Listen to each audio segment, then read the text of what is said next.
Someone stops by unannounced. You have no idea they're showing up. What do? Do you panic a little and think, oh my gosh, I hope they don't see what's behind the door? Do you think, I am so incredibly embarrassed, and make excuses for absolutely everything they possibly could see or that is possibly, I'm air quoting, wrong with your home? Are you stress sweating just a teeny tiny bit? What is the response? In our home, I try to be what I call guest ready, because I've known what it looks like to grow up in a space that no amount of cleaning can make look better or make feel better. But guest ready is not perfection. Guest ready helps you feel comfortable, of course, but your guests feel welcome as well. And that's what we're talking about today.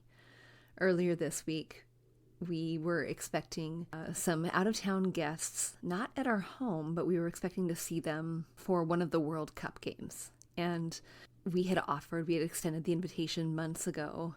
Hey, if you want to come by for dinner, we would love to have you. And the morning of their arrival into town, they texted and said, is that okay? Can we do that? We would love to do that. By the way, there are 2 others that are coming. And instead of freaking out, rearranging my entire schedule, or worrying about how I have to prioritize a deep clean of the house before someone came over, we said, yes, we would love to have you. And it was really interesting. Later in that conversation, the wife of the friend that we were expecting had said, I would never in a million years have been ready to say yes on a moment's notice to hosting dinner. That was pretty impressive. And I'm not saying this to be impressive. I'm not saying that at all. But what I am saying is, when the shift from this is so embarrassing to my home is meant to be used happens, and when the shift goes from my home needs to be perfect to my home just needs to be hospitable and warm, a stop by, an unexpected stop by, or a early morning text saying, hey, I'm coming for dinner, doesn't feel like such a stretch. And I recognize that not everyone is in the position to say yes like that. And maybe that would have even been me 5 years ago. But I have some friends who I am so inspired by that have adopted this lifestyle that has really just rubbed off on me. Their home is always open, always. A drop by would be the best gift for them, the highlight of their day, and they treat you, the dropper buyer, like that.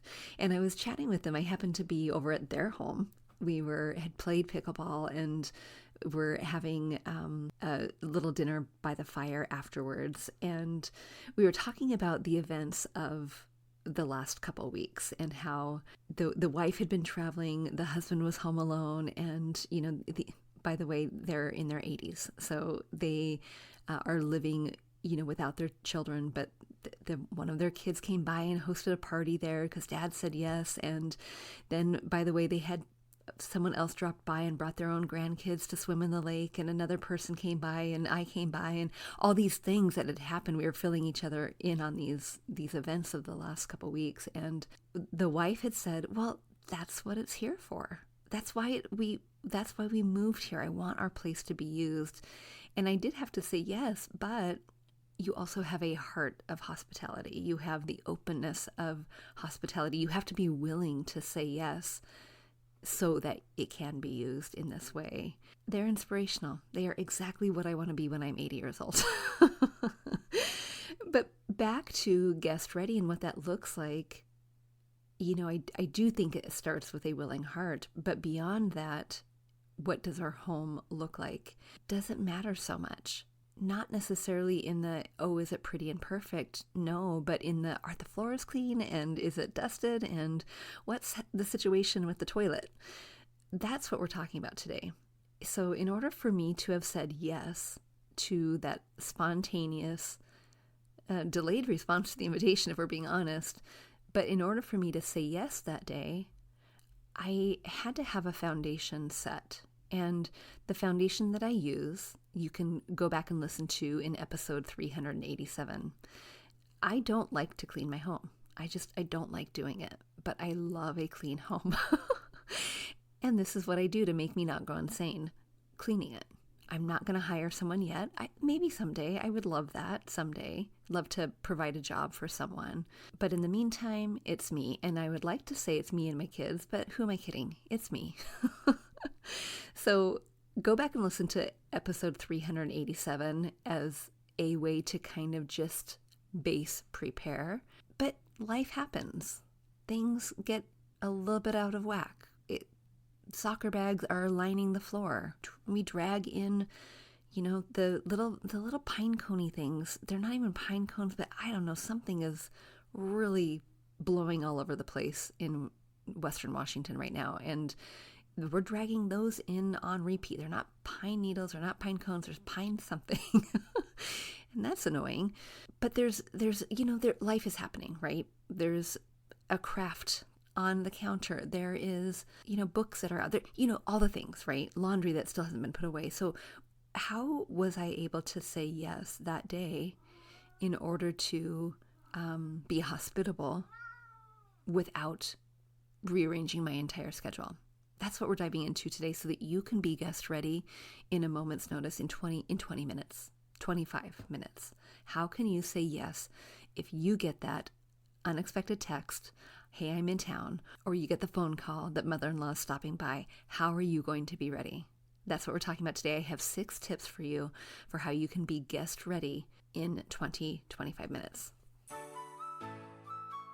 We grew up with the phrase, home is where the heart is, but our culture has shifted and now the message is, home should be Pinterest perfect. I'm calling BS on that message. Home, it's not about the stuff, it's about the story. And whether you know it or not, your home is a reflection of you and is already saying something. So what is it that you want it to say? Hey, I'm Danny, a former first grade teacher turned home decorator. Going from a dual income to a single income so I could stay home with my babies meant budget, like ramen eating, Goodwill shopping budget.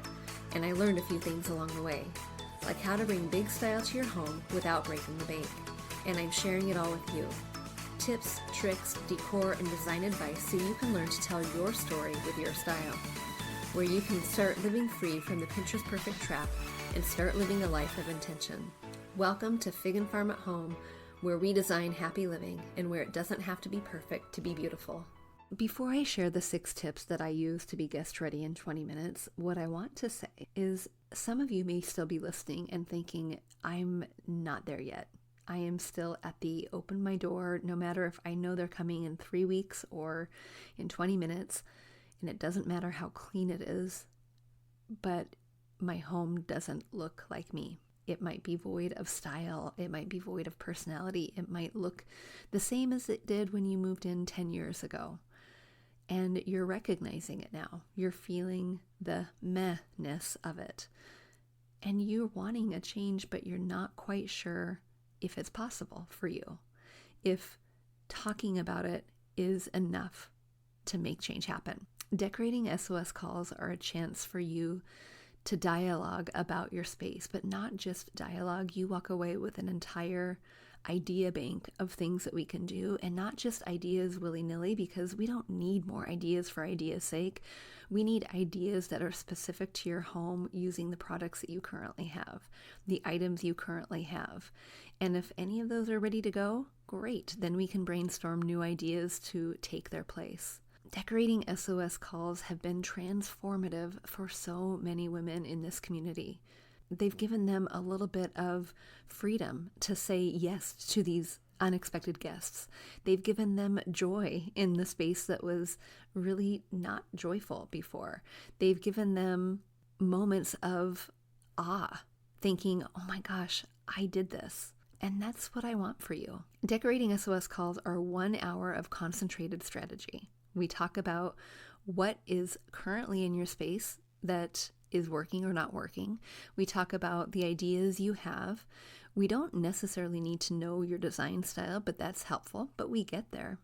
And we talk about what we can do strategically over whatever amount of time you have in order to bring that plan to fruition. So if you are feeling at all stuck, thinking, that's great, but I have a bigger issue than just whether or not my things are tidied and cleaned, put away. I actually have the bigger issue that I want to deal with. Fantastic. I invite you to come and book that Decorating SOS call. You can do that at figandfarmathome.com/decorating-SOS. All right, 6 things I do to be guest ready in about 20 to 25 minutes. The very first thing that I do is I light a candle, I open the windows, I set a diffuser, or I do a simmering pot. Basically, the point is I want to start really being mindful of the scent that the home has. Because before anyone walks in, they're going to smell the smells. And when we live there, you know how this is. When we live there, we don't necessarily smell what it smells like. But when we go into someone's home, it hits us immediately. What does it smell like? So I'm airing things out. Even if it is in the middle of the winter, I'm going to open the windows just for a little bit to get some fresh air in. But before I start anything, I am lighting a candle, doing a diffuser, or putting on a simmering pot, whichever one that is for you, that's what I'm going to let that go the entire time. The second thing that I'm going to do is I'm going to focus on my flat surfaces, and I'm going to focus on them in 2 different ways, but I'm not focusing on every single flat surface. I'm just concentrating on the areas in which the guests are going to be. And then from there, I'm prioritizing the flat surfaces in those areas that are going to be the biggest impact. So for example, the areas that are likely where guests are going to mingle are the entryway, the dining room, the kitchen, and the living room, as well as the bathroom. Now, they're not going to mingle in the bathroom, but they might have to use it. And within each of those spaces, I'm going to prioritize the flat surface that is most important. Of course, the bathroom, those flat surfaces are the countertops, the toilet, as well as the mirror. In the living room, I'm going to prioritize the couch, the coffee table, and maybe the side tables. In the entryway, the console, the dining room, just the table itself, and the kitchen, just the counters. Now, I know the counters in the kitchen can be a really big job, so this is just a quick surface clean. We're not deep cleaning anything. It is just a quick wipe. When I want to wipe it, of course, I'm just going to be a quick dust. But the thing I'm going to do also is I'm going to bring with me, when I'm really crunched for time, I'm going to bring a basket with me. And I'm taking that basket in every area I go, because there are likely going to be items that are displaced, because life is happening. Life is lifing, and we want it to be. And some of those items are things that we don't necessarily want are around when our guests are there. Games or crafts or backpacks or you name it. Whatever lands on those flat surfaces and collects on those flat surfaces, I'm going to just put in the basket, and I'm not going to disregard that basket. I am just going to set it aside within this 20-minute time frame, and I'm going to come back to it. But I'm setting it aside. So I'm wiping it in 2 ways, right? Displaced items as well as with a cleaning rag. The third thing I'm going to do is I'm going to do a quick sweep.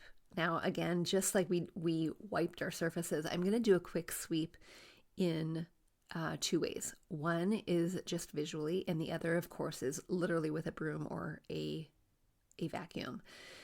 The quick sweep I'm going to do is what visibly is displaced that needs to be picked up, moved, maybe put into that basket so it can be rehomed later.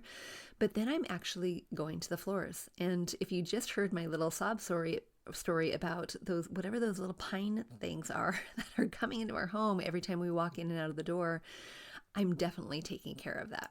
So I'm getting out my broom, I'm getting out my vacuum. I'm not getting out my mop. This is not a mopping day. We cannot mop and do all the other things in 20 minutes. And if you can, amazing. Amazing. But I can't. It takes me 20 minutes just to mop. But what I want to do after I'm done sweeping or vacuuming, especially those really high touch areas, is I want to do that visual sweep again to see if there's any visible spots on the floor that need to be mopped. And I'm not getting out my mop, but I am getting out a wet paper towel, and I'm just going to spot clean those things. But they have to be almost neon light pointing down at that thing for me to go over and address it. Again, your guests are not going to care, but you might, especially if it's one of those you haven't mopped in a week yet and the boys have cooked, in my case, right? Things land on the floor. So I'm going to take care of that. The fourth thing I'm going to do is I'm going to go to all of the seating areas and I'm just going to do a quick reset. So in the living room, I'm going to go and reset the pillows and the blanket. If we're going to be eating, I'm just going to go and check to make sure I don't need to wipe down the seats where there might be a little jam or there might be, something that is spilled. If there's not really anything there, I might not give it a wipe. The fifth thing I'm going to do is I'm going to go back to the bathroom and I'm just going to give that a quick once over, address anything that absolutely needs to be addressed, and I'm going to hang a fresh towel. And the sixth thing is I'm going to turn off all overhead lights because overhead lighting is going to amplify any of the discrepancies that usually get a deep clean. They're going to amplify the spots on the floor. They're going to amplify the dust on the shelf. And so I'm going to negate that by turning those overhead lights off and turning all of my lamp lights on. That's going to give it a warm, cozy feeling anyway. And that mixed with the scent that they're going to get is literally going to be the first two things that they're going to see and smell, as well as the way that I welcome them into my home. So those are the three most important things. The others are cursory. Now, if I have any time left over, in that 20 minutes, if I have any time left over, I'm going to go back to that basket. I'm going to take things out. I'm going to put them where they belong. And if I don't have that time, I'm going to tuck it away and put those items away after my guests leave. Now, if you have a little bit extra time, you have more than 20, you have more than 25 minutes, maybe you have 3 hours, I think you can still reset in 20 to 25 minutes, but you might add a little bit more attention to detail in the way that you are prepping those areas. Great. But there are two other things that could take center stage, and one of which is bringing in some fresh greens or some fresh flowers. That makes any space feel a little bit more inviting, a little bit more polished, a little bit more guest ready. And the last thing is to pay attention to those common vignettes in your home, like your coffee table or your entryway table, or your centerpiece on your dining room table. Those places that are natural vignettes where you could have a little zhuzh in the way that you style it. Maybe you are putting the fresh flowers in your centerpiece, or maybe you are rearranging the entryway table, or you're just making sure that the coffee table styling is the way that you had it before your kids got to it. Those are the things I would pay just a little bit more attention to before I even got out the mop. Yes. All right, friend, there you have it. 6 tips for being guest ready in about 20 to 25 minutes. Remembering that the goal is not perfection. The goal is just to feel comfortable enough to remove any of that tension that you might feel otherwise, that might inhibit you from welcoming someone into your home or your space with little notice. It doesn't have to be perfect to be beautiful. And remember that the heart that opens that door is going to be more impressive than the items behind it. All right, friend, until next time, I'll see you soon. Hey, real quick before you go, if you learned something new or found value in today's podcast, would you head over to iTunes to Fig and Farm at Home and leave a review and subscribe to the show? That would be awesome. And if you'd like to connect with my community of mamas who are learning to be intentional storytellers within their own homes, join us at bit.ly/design101 group. There's always more room at the table. See you soon.